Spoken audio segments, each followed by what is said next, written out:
We return now to the U.S. killing of Ayman al-Zawahiri. President Biden last night announced a U.S. operation that killed the 71-year-old Al-Qaeda leader in Kabul.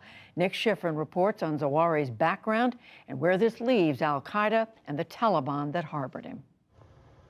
Today, in what used to be Kabul's most exclusive neighborhood, with some of the country's most wanted houses, this was as close as journalists could get to an area now known for housing the world's most wanted terrorist.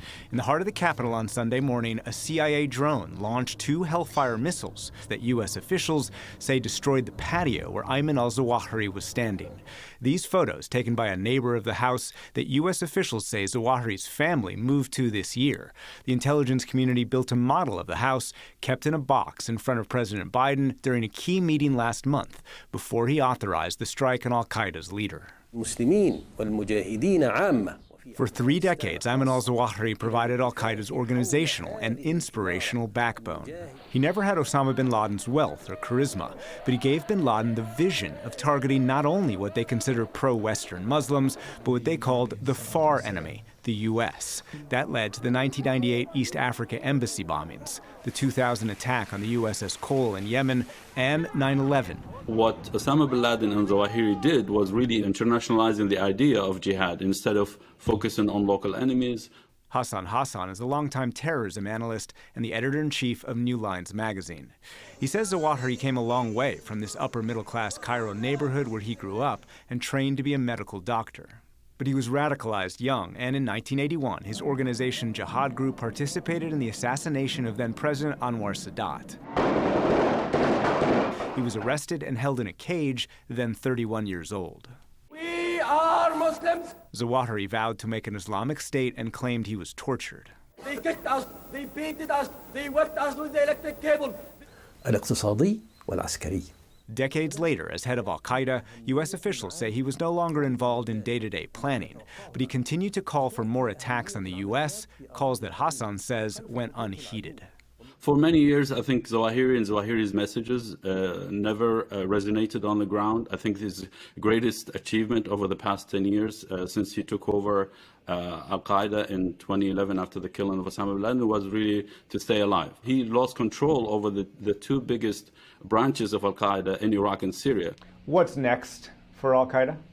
I think Al-Qaeda, as we know it, is over. Al-Qaeda, it stays in name, but really has almost zero effect on the ground. Both Osama bin Laden and Zawahiri helped internationalize that cause. Before them and after them, I think the core story of jihad will always be focused on local fighting. For the Taliban, Al-Qaeda has always been local, and the strike made that clear. That home where Zawahiri was killed was controlled by the chief of staff to the Taliban's acting interior minister. These days, that interior minister, Sirajuddin Haqqani, walks openly through Kabul despite a $10 million U.S. bounty on his head, and despite the Haqqani network targeting the city and Western troops for years. The symbolism of that fact of where it occurred is pretty hard to escape, even if it doesn't necessarily mean very much analytically. Laurel Miller directs the International Crisis Group's Asia program. She rejects the administration's efforts today to distinguish between Haqqani and the rest of the Taliban. Yeah, the Haqqanis are definitely inside the Taliban government and are occupying key positions.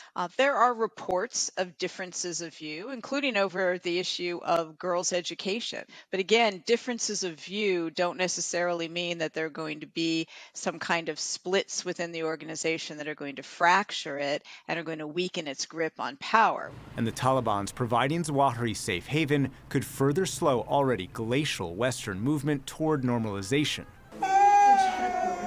Despite a humanitarian crisis. Just today, the Defense Department watchdog said nearly 6 million Afghans face near famine, a 60% increase since last year. The biggest victim here is the Afghan population, because not being able to work towards a slight normalization of the relationship with the Taliban, that's just going to be further felt by the population that is in tremendous humanitarian distress. But today, it's one of the world's most notorious terrorist groups that's lost its leader, the man who helped guide it for decades. For the PBS NewsHour, I'm Nick Schifrin.